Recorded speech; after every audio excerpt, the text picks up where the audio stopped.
잘 아시는 대로 성경은 바로 하나님의 구원 역사를 우리에게 전하여 주는 하나님의 계시의 말씀입니다.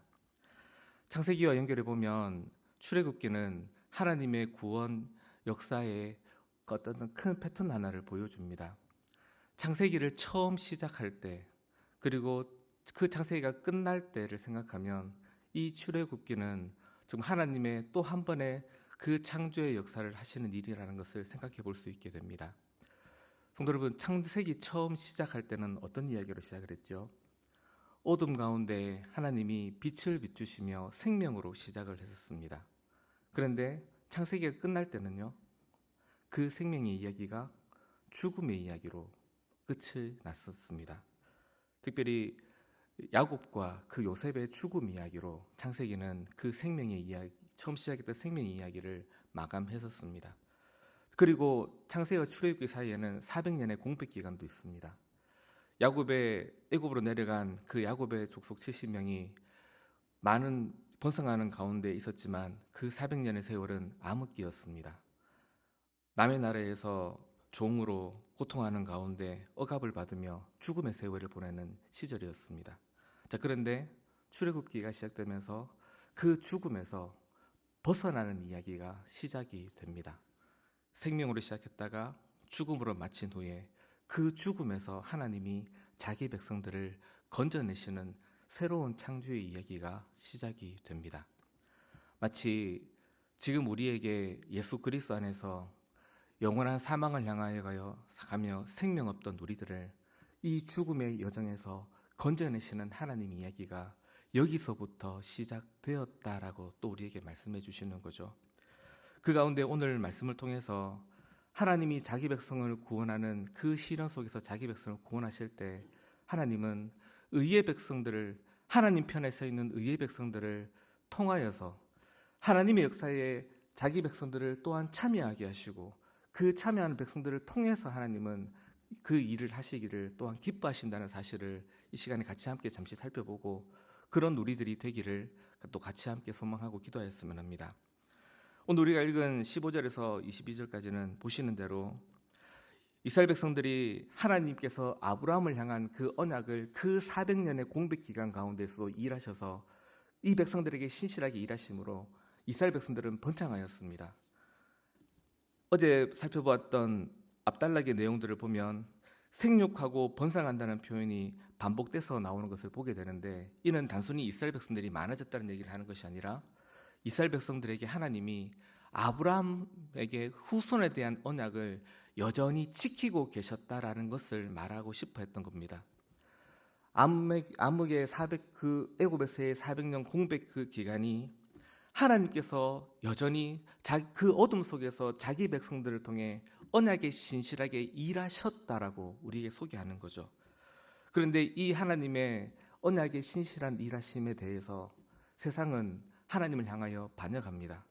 하나님은 자기 백성을 향하여 언약을 지키며 번성해 가게 하시는데 세상은 그 하나님을 반역하여 그 번성하는 백성들을 억압하기 시작합니다. 자, 그런데 하나님께서 그 가운데서 자기 백성을 지켜 구원해 내시는 거죠. 오늘 15절에서 22절은 그 바로 왕이 번성하는 그 하나님의 백성을 더 억압하여 그 번성을 막기 위해서 공격을 합니다. 즉, 태어날 때부터 그 아이들을, 태어나는 그 태아들을 구분해서 그 힘을 막아버리려고 애를 쓰는 거죠. 그런데 그 일은 실패로 돌아가고 맙니다. 보시는 대로 그 바로의 공격이 실패하게 된 그 과정에 누가 등장하냐면 힘없는 여인들이 하나님 편에 서서 그 왕의 명령을 거역하고 하나님의 언약에 참여하는 자로 등장을 하게 됩니다. 성도 여러분, 왕의 명령을 거역하는 것이 쉬울까요? 어려울까요? 이 일이 잘못되면 자기들뿐만 아니라 자기들이 속해 있는 온 가정과 친척들까지도 모두 위험에 처하게 된다는 건 너무나도 불보듯 뻔한 일입니다. 그럼에도 불구하고 이 여인들은 그 왕의 명령에 맞서기로 다짐합니다. 그리고 그들은 하나님을 향해 그 하나님의 뜻에 참여하기로 결단합니다. 17절을 보시면 이렇게 표현하죠. 그러나 산파들이 누구를 두려워하여? 하나님을 두려워합니다. 그 왕을 두려워하는 것이 아니라 하나님의 언약을 이루어 가시는 그 일을 공격하는 세상 왕을 두려워하는 것이 아니라 그 가운데서도 하나님 그 뜻을 이루어 가시는 하나님의 계심을 알고 그 하나님을 두려워하는 자로 섭니다.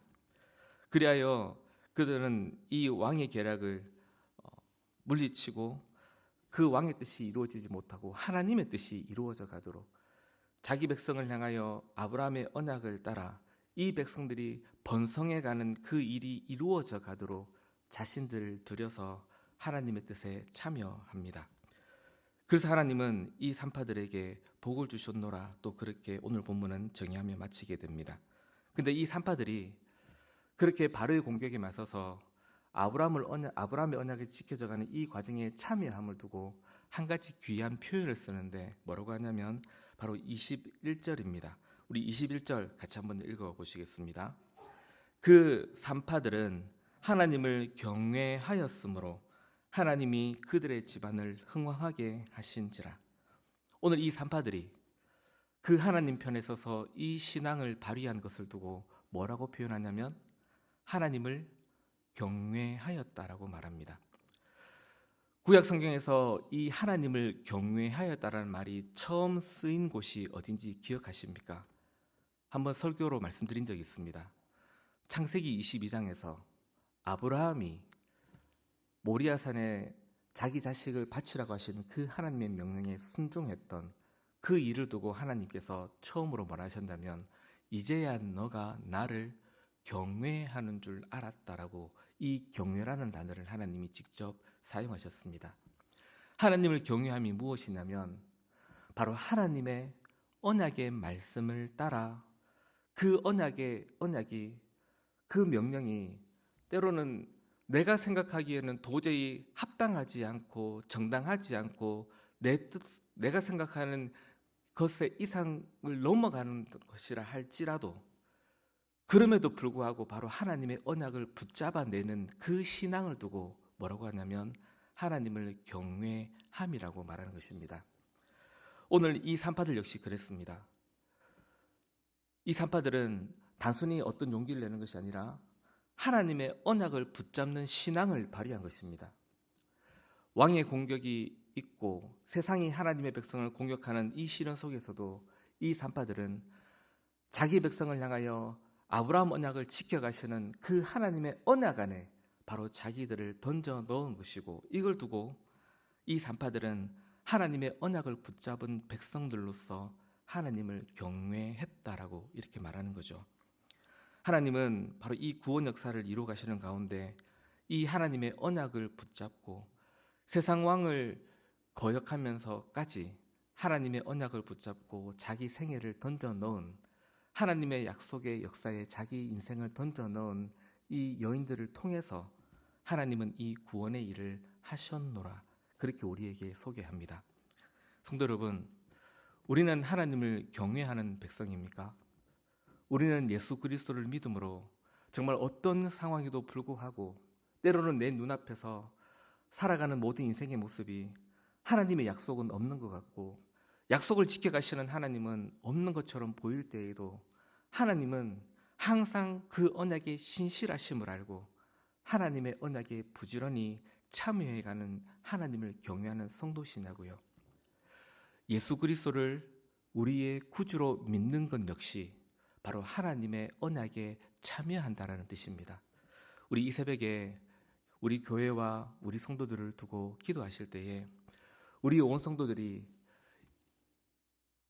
이 출애굽 시대에 하나님의 구원 역사를 이루어가는 그 하나님을 경외했던 이 산파들처럼 우리 또한 이 시대에 여전히 하나님의 언약 안에 참여한 백성들로 하나님의 약속을 신실하게 붙잡고 살아가는 하나님을 경외하는 성도들이 되게 해달라고 함께 기도하였으면 좋겠습니다. 하나님께서는 이 하나님을 경외하는 산파들을 흥왕하게 하셨고 기쁨으로 여기셨습니다.